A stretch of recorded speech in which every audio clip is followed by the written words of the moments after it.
Good evening, everyone. I am the Mad Computer Scientist.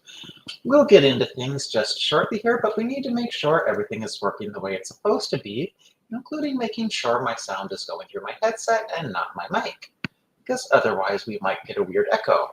Give me just a second here. Okay, the sound is going through my headset. One more second. Okay, that's working fine. And the next thing we need to check, let's put our banners up so we can remind people of what they need to do. And let's get the video up that we're going to be commenting on tonight that you are all eager to see. Also, let's make sure we have sound. Screen 2. Also share system audio. We should be good. All right, so let's just see if we have sound on that. All right, so let's see. All right, so let's see if we have sound on that. Okay, we have sound on that. We are good to go. All right, let's get the introductions out of the way now. As I've said, I am the Mad Computer Scientist. On this channel, I discuss math, computer science, and technology topics that are of interest to me. On Friday nights, however, we do something a little different. What we do on Friday nights is we try to go through videos that we think may contain flaws in their logical argumentation and point those out. We try to do it with a little bit of mockery.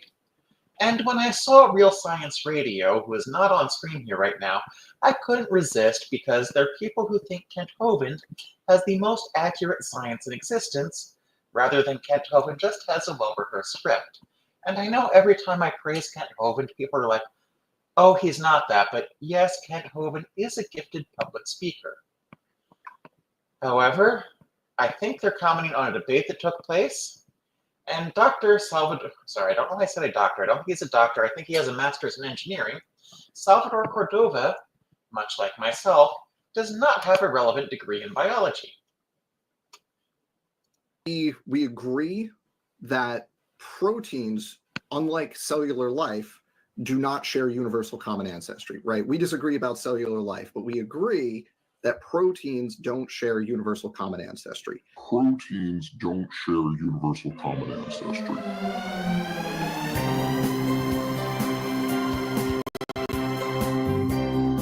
Greetings to the brightest audience in the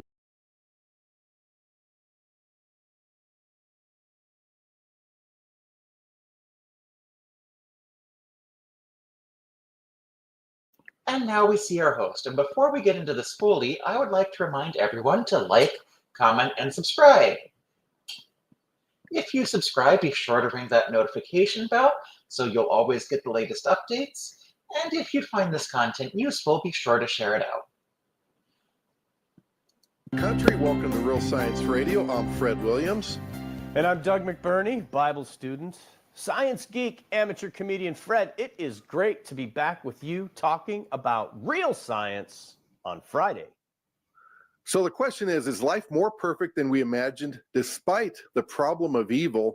Well, we have Sal Cordova joining us to find out. And we played that clip at the beginning of the show for Sal to tie up a loose end. Some people may have been criticizing that that I only merely quoted one individual, and that was the secular Satanist Aaron Ra, that proteins don't share a universal common ancestor. In that clip was an evolutionary biologist from Rutgers University. He's right there admitting it. And I've been saying at this stage of the game, and this wasn't the case 20, 40 years ago, it's so easy to defend the creationist viewpoint because the other side is making our case for us. It's only making your case for you if you don't understand it. And to be fair, I probably don't understand it as well as someone like Aaron Ra does either. But Salvador, you're just being dishonest. And I do not believe Salvador Cordova is a molecular biophysics researcher. I believe he has a degree in mechanical engineering, but let me double check and fact check myself just to be sure. You just have to be aware of it. If I had known that emphatically, I mean, the evolutionary biologists have privately known this. But then I began to realize it, and I just started to ask. And this is a devastating problem for what we would call macroevolution, because some of those proteins that have no ancestor, like collagen, there would be no metazoans. None of these animals that have embryos or anything. Without collagen, it's gone. How does that evolve? You need something that is more perfect than we imagined in collagen, because collagen's a fabulous protein. It's just incredible. If you saw our show that talked about Robert Matheny, Dr. Matheny worked on the extracellular matrix. It needs collagen.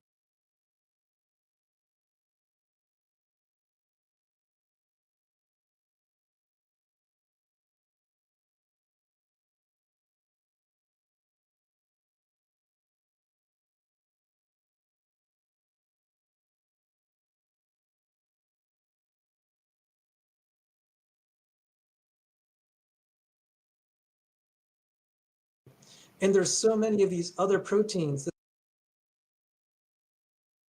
All right, first I need to remember to unmute myself. So Salvador Cordova apparently does have a master's degree, a Master of Science. I don't know what it's in, and all I can find about him that I can verify is from ResearchGate, where he does seem to have papers, and honestly, technical papers on biology are not going to be something I'm going to be able to read and understand fully. I'm sure someone like Aaron Ra or Gutsick Gibbon could probably tear into him, but we're also not here for Salvador Cordova. We're here for Fred Williams and Doug McBurney, who have even less qualifications. As far as I know, they could be podcasting from Kent Hovind's cult compound. That are more perfect than we imagined. They're so perfect that it can't, even humans cannot design them from scratch. They exceed all of our technologies, and that's what we're going to talk about today. But the evolution. Yep. We can't design them from scratch? I'm pretty sure we could, but why would we? It's already been done. There's also another problem, Salvador Cordova, that you seem to be missing. Most biological systems are terribly inefficient. Biology does not follow the keep it simple, stupid principle when it comes to design. It's more like something that has been haphazardly thrown together over successive iterations, kind of like Windows is right now.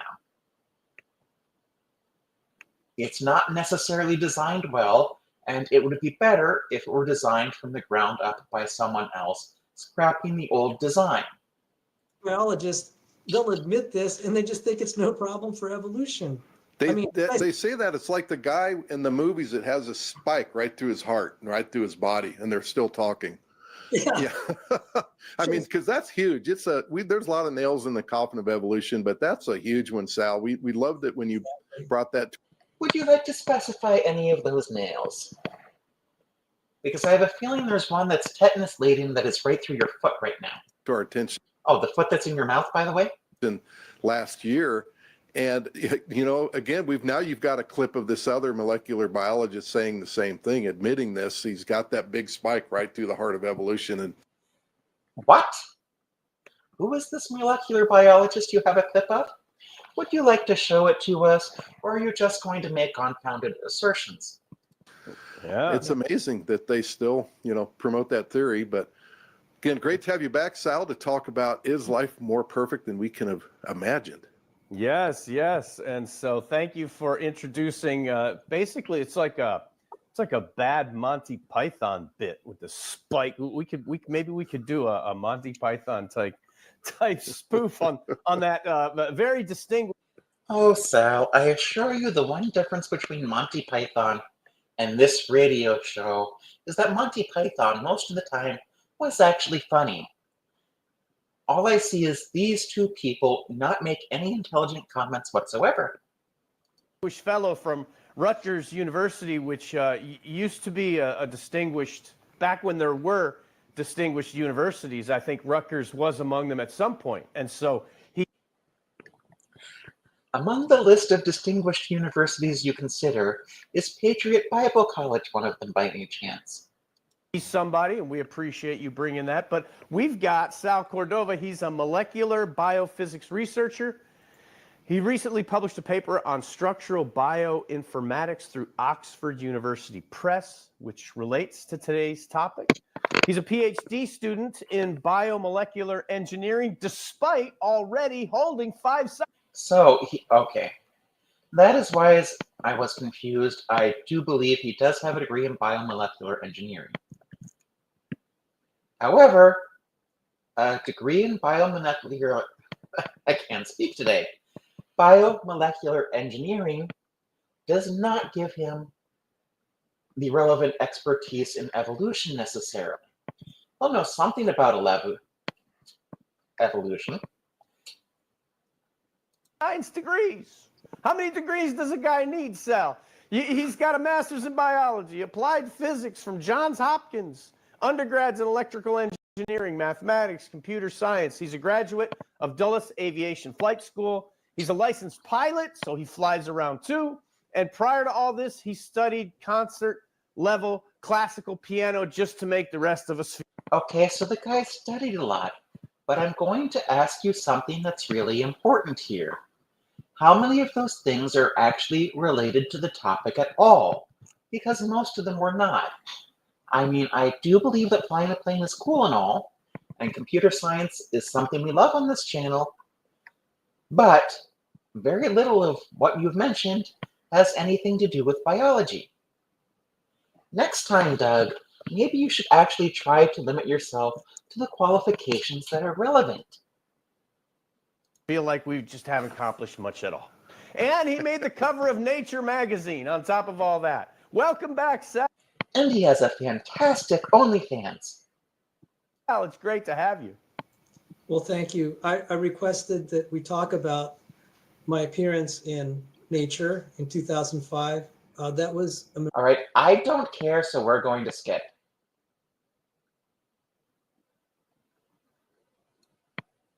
there was a congressional inquiry. And so this led to the movie Expelled in 2008. I was on radio shows. I was filmed for the movie. I didn't make the final cut.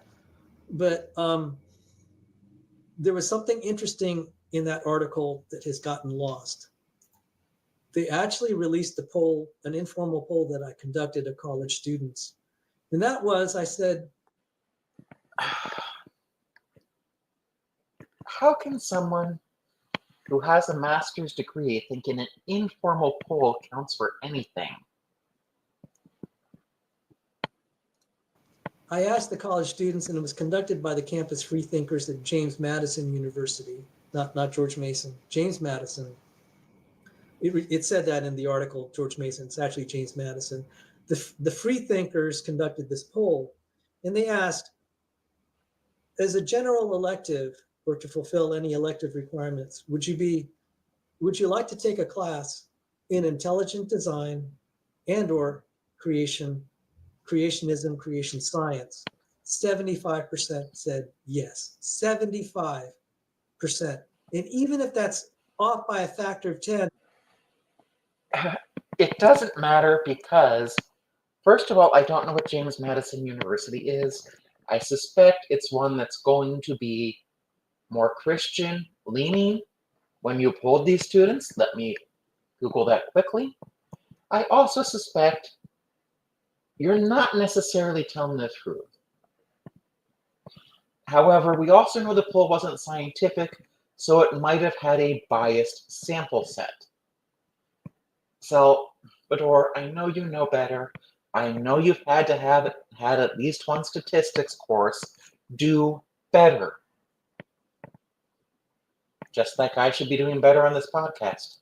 that's like 7.5% of the college population. I said, do you realize on a campus this large of this many students, you would be packing out your classes. You wouldn't have enough professors to teach it.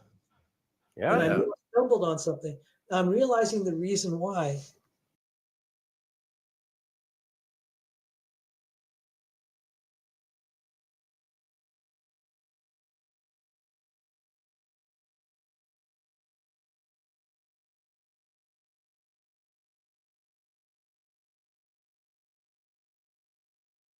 Because they don't teach this in churches. They don't teach it in Wow.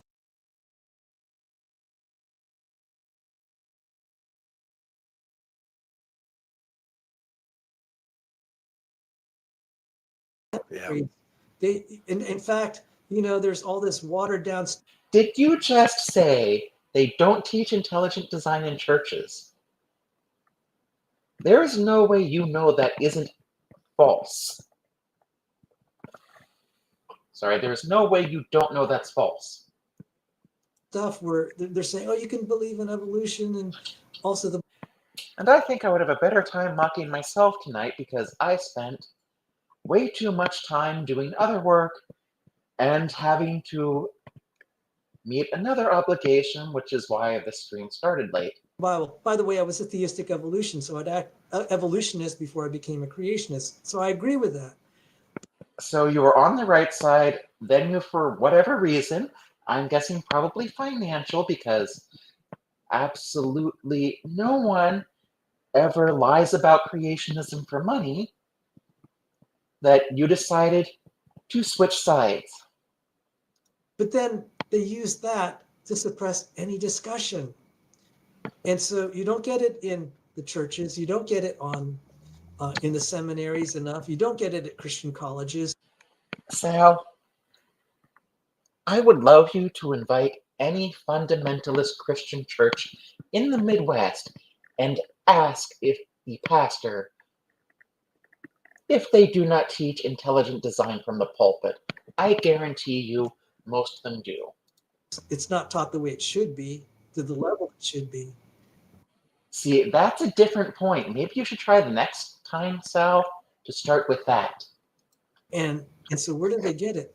Nowhere, except maybe if someone's lucky enough to stumble on a book or a YouTube channel, etc., or visit.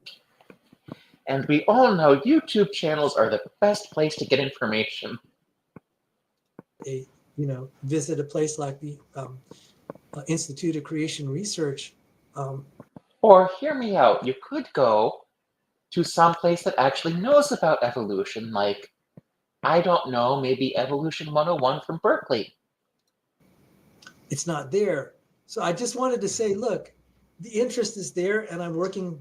So a lot of these radio shows that I've been privileged to appear on has actually been testing out the material I'd like to share. So I'm really glad I've gotten I've gotten great response from the people that have viewed this, that they want more of it. It's like, okay, this is what I'm going to put in my intelligent design course. Awesome. I love it. And by the way, a large percentage of our audience are homeschoolers. And the wonderful thing about homeschooling is that you can start teaching your children college level material starting at about the age of 5. Oh, for heaven's sakes, there is college level material that can be handled by 5-year-olds. But you are not teaching them college level material. I can honestly say there are substitute teachers whose sole job is to go into the classroom and give people their assignments who have taught real science, whereas you two have not. Also, I'd like you to actually learn what a radio is, because this is a podcast and a YouTube channel, which, unsurprisingly, is not broadcast on a radio station.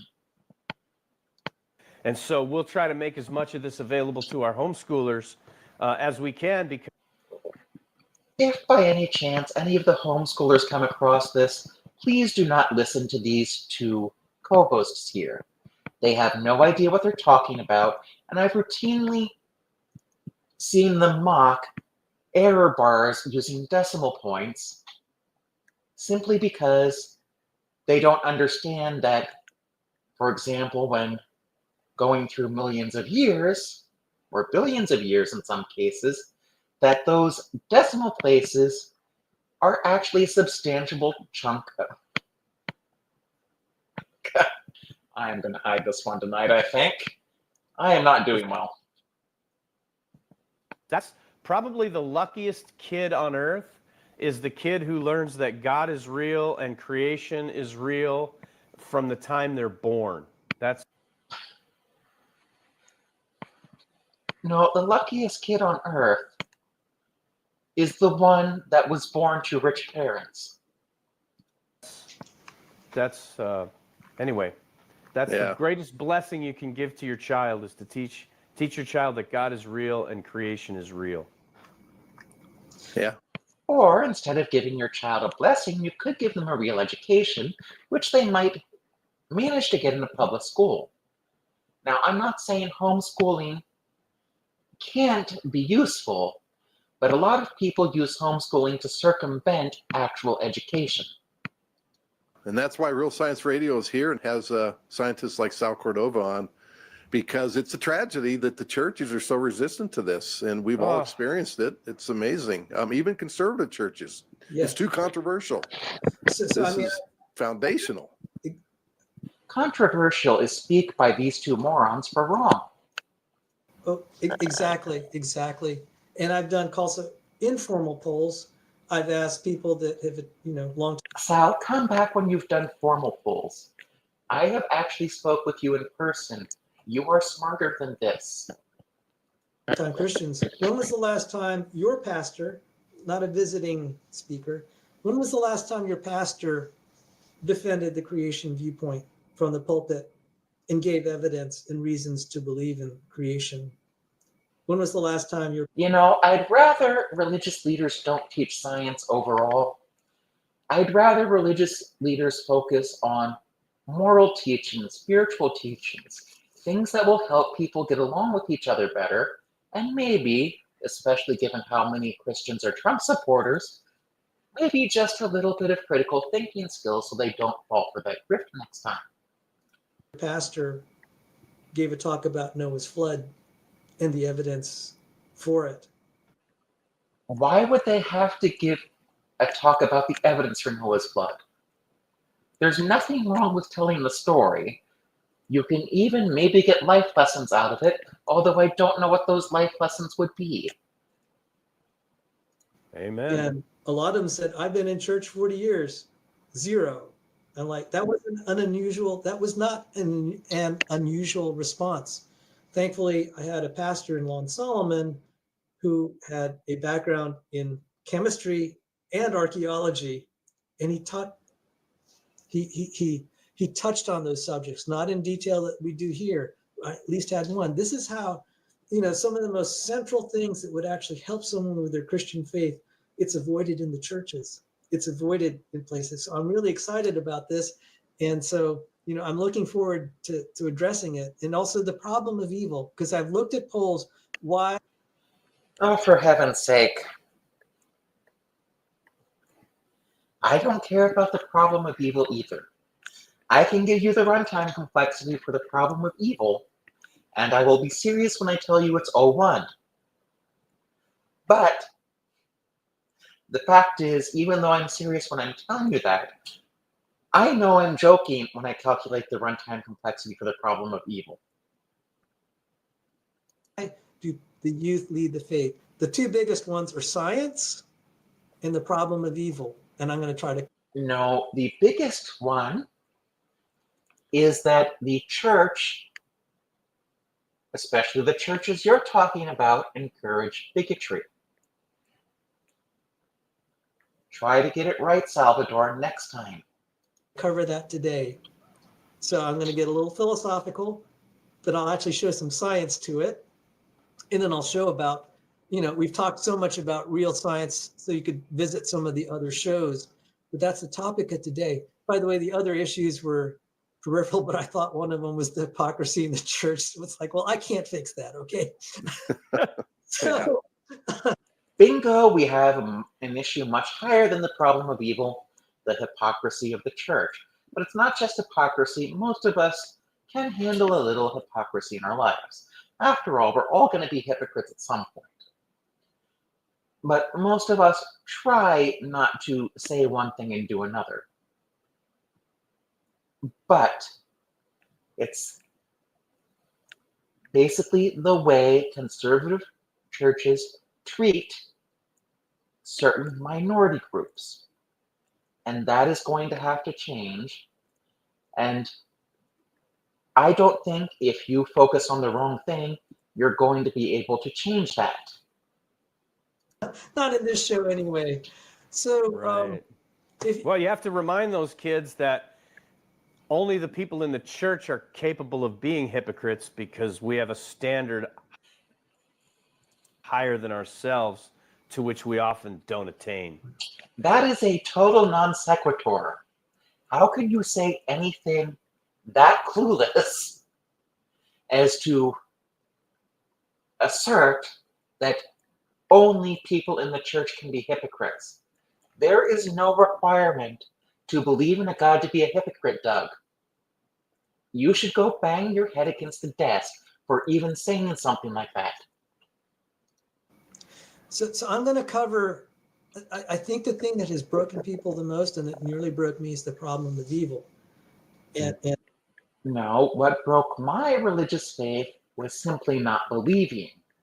Not to mention there are huge historical problems with the history the Church of Jesus Christ of Latter-day Saints presents. But that's also why some of your shit just doesn't work on me. I don't believe the same things that normal Christians do. And never did. and I'm going to touch on that, but I'm going to weave science into this. So Can we please get to some actual science that you're going to get wrong? Or are we still going to basically let these two idiots laugh at each other and not understand anything? Because I cannot imagine anything dumber than what Doug McBurney just said. maybe I'll just go right into what was on my heart to share on More Perfect Than We Imagine. Now, Daniel Dennett wrote Darwin's Dangerous Idea. Ironically, he got half of it right. He got one part of it right. He says in that book, and by the way, Richard Dawkins was gushing over this guy, saying, "What a great book! This is landmark." And Salvador, let me clue you in that no one really cares what Richard Dawkins thinks anymore. He had maybe one or two books that influenced people, but personally, I didn't care for the God delusion.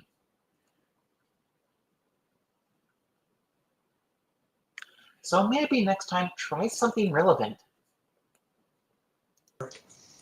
But this is what Daniel Dennett said, Chapter 8, biology is engineering.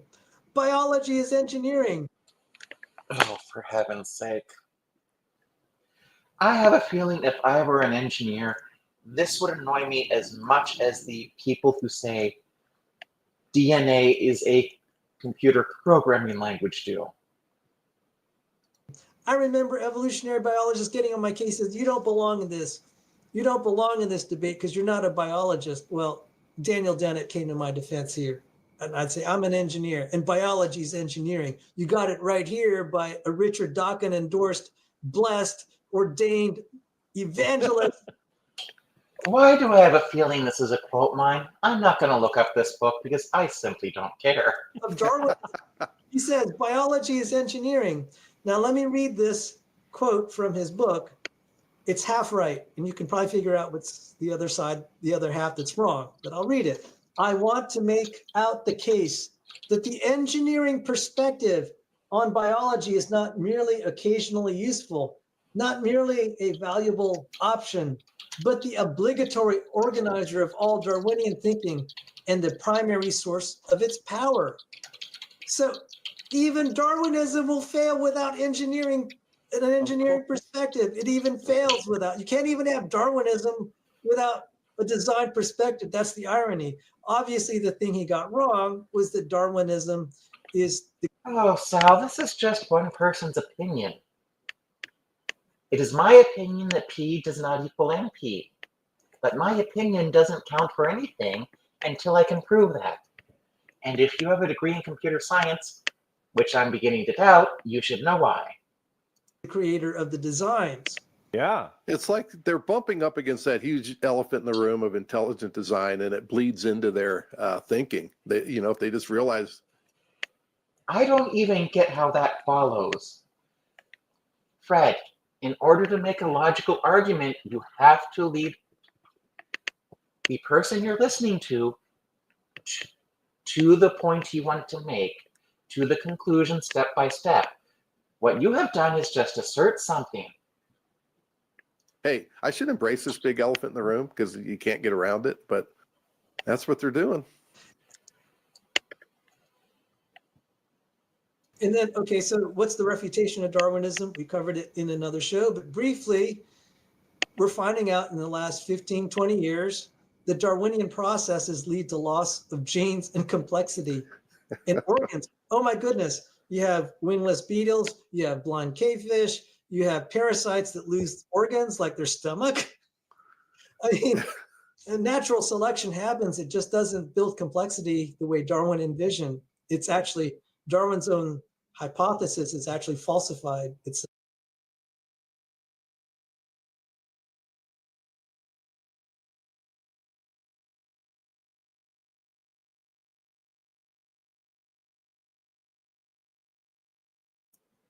Mr. Cordova, let me help you a bit.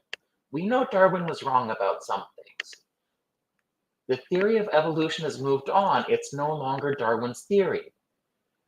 Darwin didn't know about genetics. It was Mendel who would lay the groundwork for that. And even Mendel, even though he laid the groundwork for genetics, didn't know about DNA.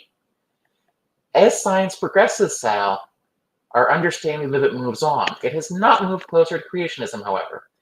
You're not getting that right, and you need to stop telling people it is.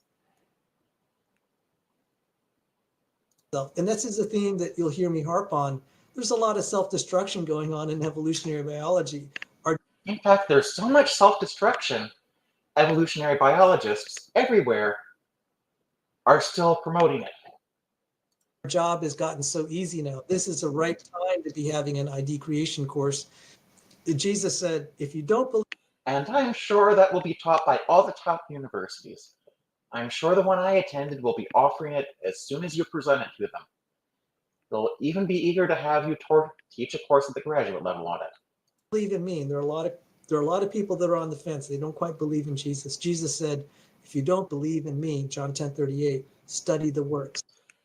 And there's nothing that convinces me more of your position on science than a Bible quote. Let's bring up a quote to prove my position on anything.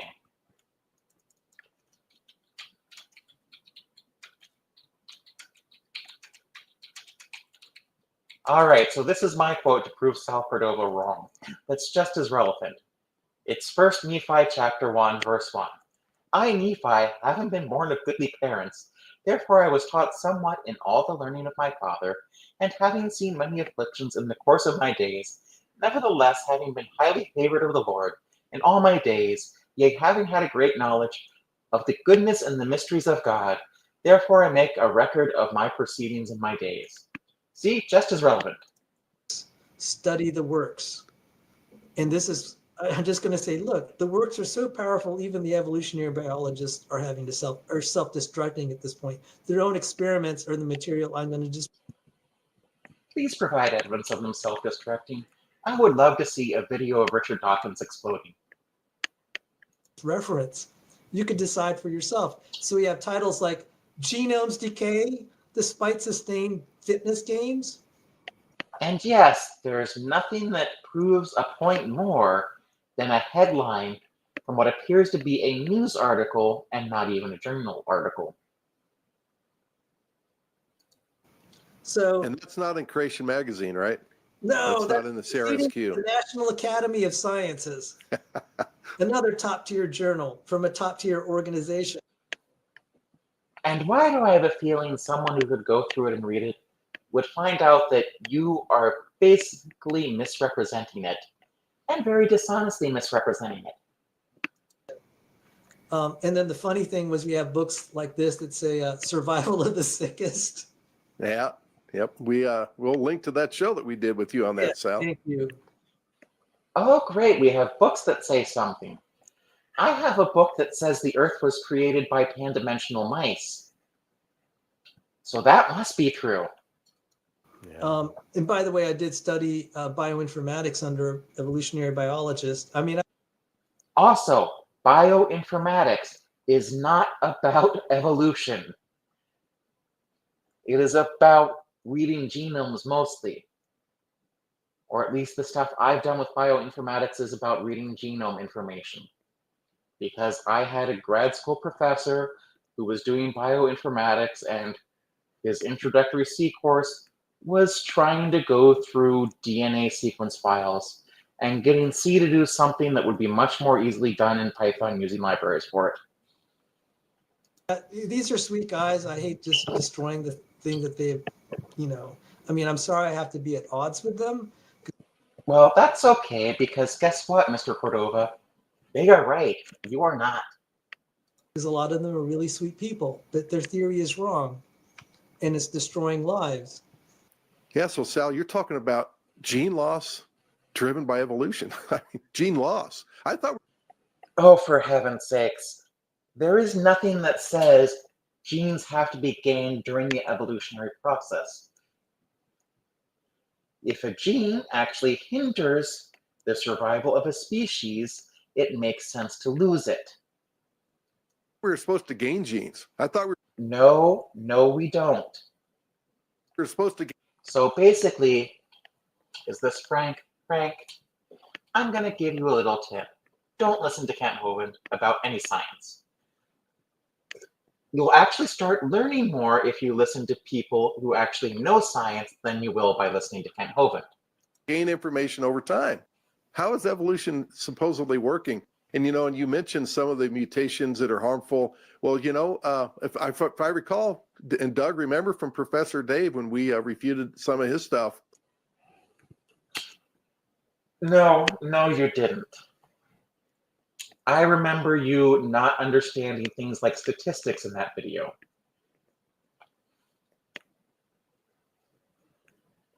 But trust me, 13.1 million years is still a lot different than 13.5 million years. Yeah, that decimal point may only be a tenth, but in that case, that decimal point for the tenth place is 100 million years. He was using legs growing out where antennas are supposed to be there for flies, and somehow that's evidence of evolution. I know. So let's laugh at things we don't understand. If the flies do not need their antenna, for whatever reason, it doesn't make sense to keep it. Some of us, humans, actually don't have the genes for wisdom teeth. I wish I'd been one of them. But wisdom teeth are actually a vestigial structure. They're actually harmful for us to have, which is why many of us have to have them removed. Losing that gene is actually advantageous. Debated PhD scientists who claim that cancer is evolution. Yeah. Cancer is evolution. What? Did you even understand what you said at all? Fred, please try coherent sentences next time. Yeah, I mean, the definition is just so amorphous. You could make it whatever you want. What I'm going to do, let me just, okay, so if I were teaching this course, I would just read from Charles Darwin's own work.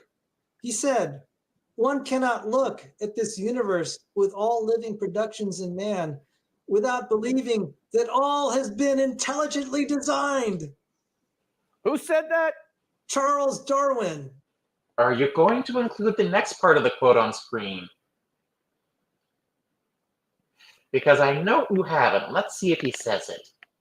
Because, ironically, if you're going to quote mine someone, don't take the part out that shows that you're wrong.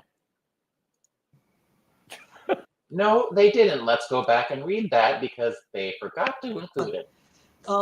What I'm going to do, let me just, okay, so if I were teaching this course, I would just read from Charles Darwin's own work.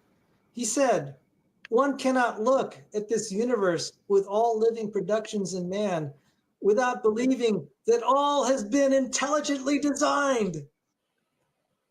And what was the part Sal Cordova is not telling you that he should be? Why, it's the next part of the sentence. Yet when I look to each individual organism, I can see no evidence of this. Meaning that, yeah, it's easy for people to believe things have been intelligently designed, yet there is no evidence of this if he looks at things a little closer and each individual organism. Next time you quote mine, take the part that shows that you're wrong out. Who said that? Charles Darwin. I But thought you said obviously, you Charles know the Darwin. but or the yet. He said, yet when I Oh, they actually do get to it. Let's see what he says. look at to each individual organism, I can see no evidence of this. Wow. Yes, he sees no evidence of this. It's also important to point out this is just a letter Charles Darwin wrote to someone. It wasn't intended to be like his presentation to the Royal Society where he presents on the origin of species. So he had it Yeah. half right, just like Daniel Yeah. Dennett. One Right? cannot look Yeah. at this universe with all living No, he had it exactly right. You misunderstood the quote, Sam. productions in man Or, more likely, you're being dishonest here. without believing that all has been intelligently designed. Yet when I look at each individual organism, I can see no evidence of this. That's because of his now falsified theory of natural selection. Yeah. No, natural selection is still a valid mechanism for evolution.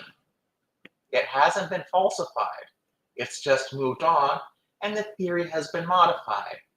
The theory of evolution isn't the same thing it was in Darwin's day, any more than the theory of relativity is exactly the same as it was in Einstein's day. We know more now.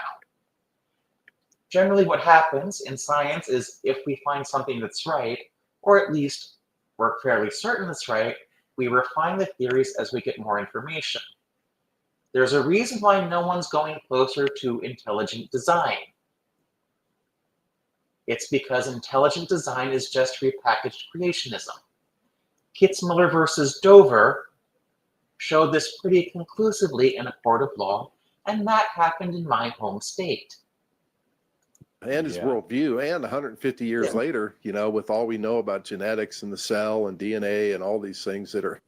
Oh, Fred, I guarantee you, you know absolutely nothing. I've heard you speak. Clearly So there you designed. have it. This is what's at stake. Darwin himself, if he had his knowledge correct, he wouldn't say yet, I can see no evidence of this, because now this is what this particular show is. I'm going to show I would love to see the rest of that letter and see what he went on to say, because Darwin has a habit of like starting out with the arguments that may be against him, then going on in detail to show why these arguments are wrong. The most common example of this is the quote line about the human eye and how it evolved. the evidence. I'm going to reference it, but he's saying all is intelligent design. You got it right there, except for No, that's not what Darwin is saying. For heaven's sakes, learn how conjunctions work, Sal. For all your degrees, you apparently never learned anything about how the English language is structured. Yet is a conjunction that indicates, even though the previous thought was complete, the person is about to say something that contradicts and corrects the previous statement. his falsified theory. Yeah. And yet, and I want to be compassionate about the problem of evil here, because that nearly broke my faith. I said, how can the world be intelligently designed? It's just awful. So this is, again, I'm going to quote Charles Darwin. This very old argument from the existence of suffering against the existence of an intelligent first cause seems to me a strong one, whereas just remarked, the presence of much suffering agrees well with the view that all organic beings have been developed through variation and natural selection. Now, the English there is kind of thick, and some people, I think, rightly have said he's a terrible writer. But he's saying that the presence of much suffering agrees well with the view that all. Hold on, something's coming to mind about Charles Darwin's autobiography. I'm going to let it play for a second while I look. Organic beings have been developed through variation and natural selection. And we're showing you had sent us an image from a presentation you had, and it shows his daughter. Yeah. And so the significance of that is his daughter died at a young age, and, you know, that tore him apart. So that played into his worldview. Yes. And so my dad was dying when I was going through my crisis of faith. At the time, I didn't have the answer, but I said, look, it does look like it's intelligently designed. I don't have a problem. I don't have a solution to the problem of evil at that time. But like in the last 5 years, I finally found it in the scriptures. Now I'm going to go focus on the science, but the reason I'm focusing on the metaphysics, whatever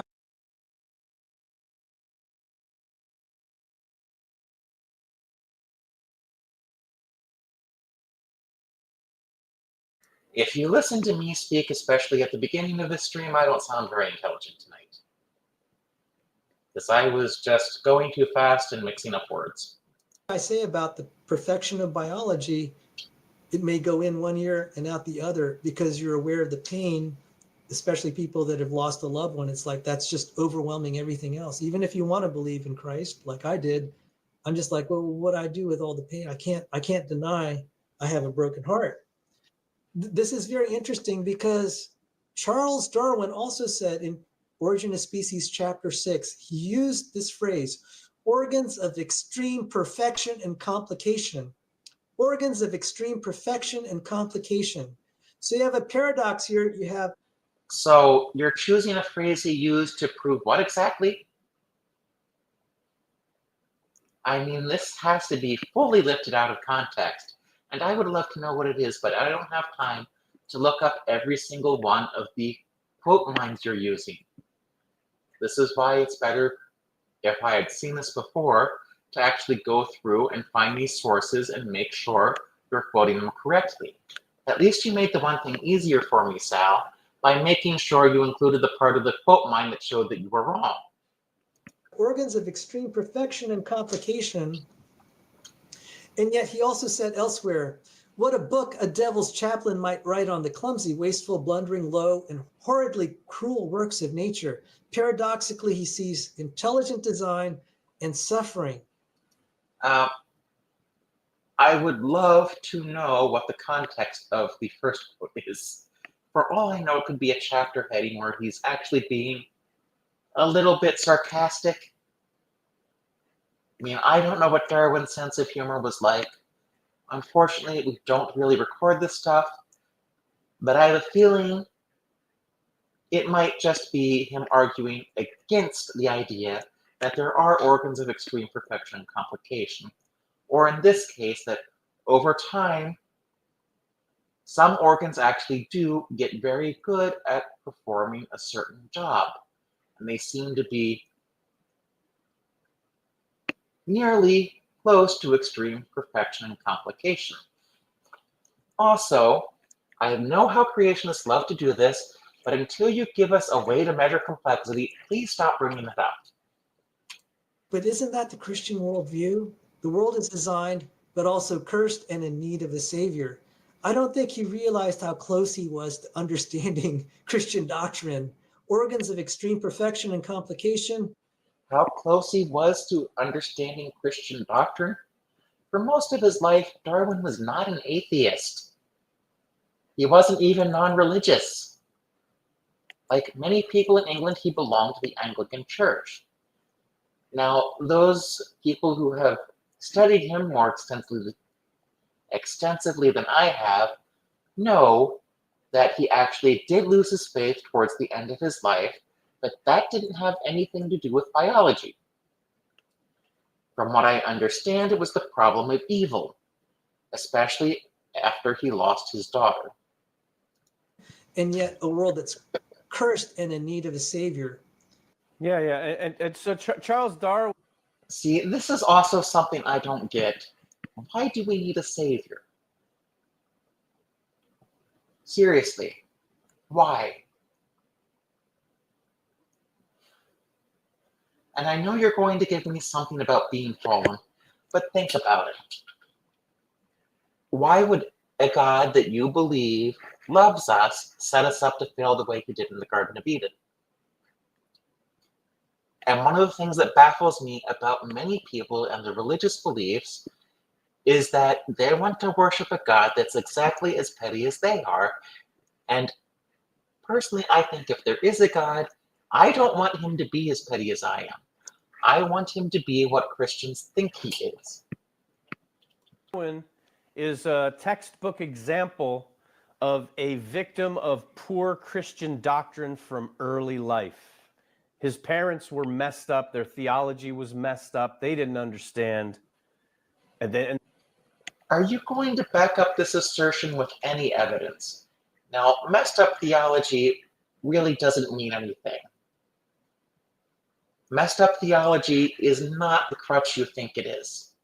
they didn't teach him properly. And then, of course, we all have pride, and we all want to be free, and we all want to be God, basically. And so when you mix that with bad biblical...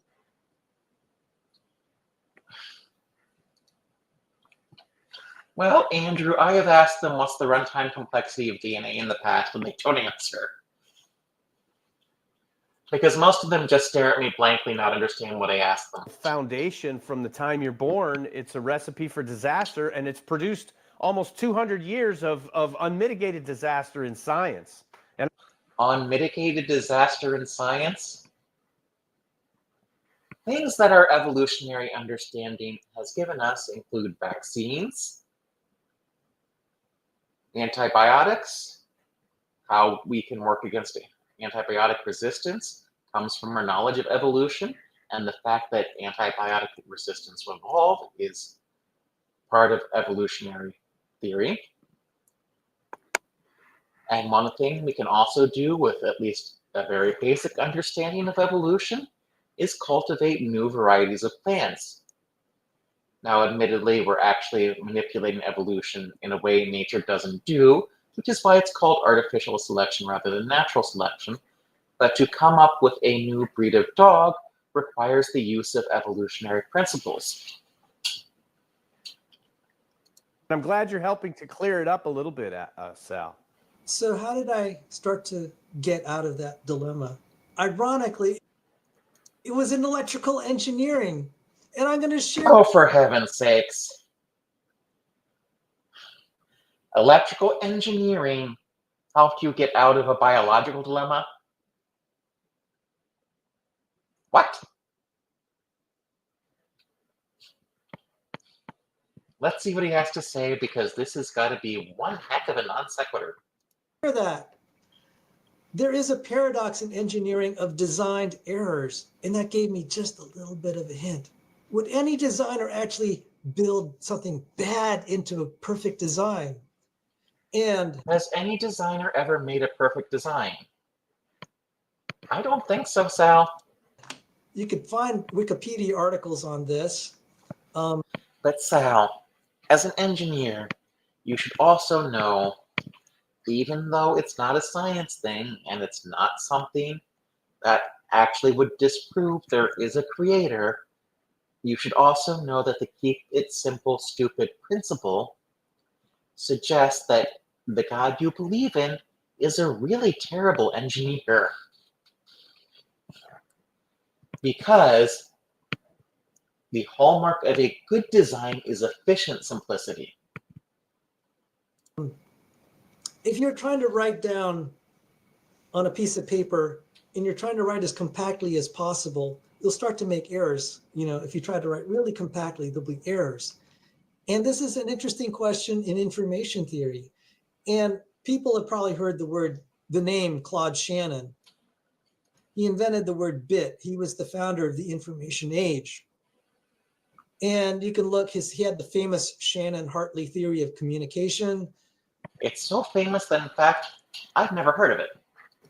And it's a forgotten thing, but I studied this. Which doesn't mean that it isn't famous, it just means I never heard of it. Because oddly enough, despite certain bits of information theory having a lot to do with computer science, it isn't really studied that much in computer science anymore. Communication engineering, it says the noisy channel coding theorem. The noisy channel coding theorem, you can actually look it up on Wikipedia. And I looked at that, and my professor was saying, look, the way we design compact discs is we deliberately put errors in them and fix them. We deliberately put errors in them and fix them. Well, why would you do that? Why would you do that? Well, if your goal is compactness of the disk, it turns out, according to this theorem, and it's really complicated, we studied it, the way you could the best way to compact a disk is use Reed-Solomon error correction coding. The best way to pack data through a channel is to allow it to have errors, and then you correct it. And I said, you know, there's almost a Christian theme there. You're going to allow things to go wrong and you're going to fix it later. That's optimal. That's optimal. I was like, I think there's something theological here, but because it had the veracity. What? Okay, either he's saying something I don't have enough knowledge to understand because I'm not an electrical engineer, or he's really making a connection he shouldn't be. So the fact that we just rely on something having errors in it and find a way around that doesn't mean there's a God, Sal. Again, that's a non sequitur. There's nothing theological there. Of the math to it, it started to resonate with me. And then when I was arguing with biologists, they said the design. And what drugs were you on? Because I think that's an important question. Is so stupid because he has DNA repair mechanisms. You should have designed it so it didn't break to begin with. And I knew it. I said, you guys. Well, if he were designing a self-correcting system, maybe that's what he was going for. However,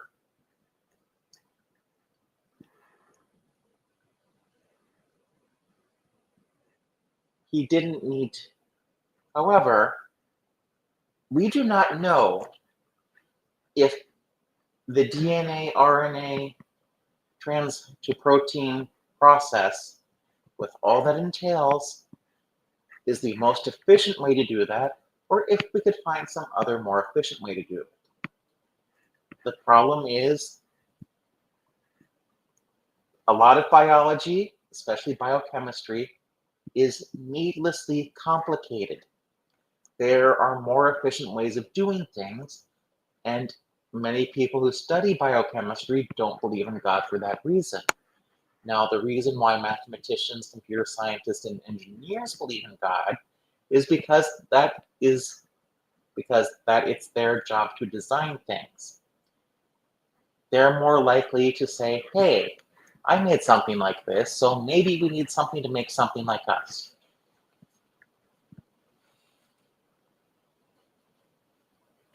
You guys are so clueless because that's exactly the way we design compact disks. You have a repair mechanism, you allow errors, and then you correct it. And then it started to dawn on me. I said, you guys have no clue. You guys are not engineers. You totally see this, but you're also not novelists either, or understand human condition. So I gave you this is a hard proven mathematical fact. All right, well, we're coming up on an hour here. This has not been one of my better streams tonight. So I would like to remind everyone to like, comment, and subscribe. Fred, Doug, you really need to rename your podcast. I suggest Two Idiots Laughing at Things They Don't Understand. That would be a great name for your podcast. And indeed, you might even get more viewers because you at least be being honest. And one more thing, you really need to stop thinking Kent Hovind is a scientist. Even if he had a legitimate doctorate, which he doesn't, it would not be in a scientific field. Someone who has a doctor of education is not a scientist. What they study is how to educate people. And I doubt Patriot Bible College gave him a very thorough knowledge of pedagogy. All right, that's it for this stream, everyone. I have some things I need to do because I have an AI class I need to study for and do work for, as well as a Unix class because I'm just going to refresh my knowledge system and hopefully earn an easy A. I hope you enjoyed the video. Go out and write some code.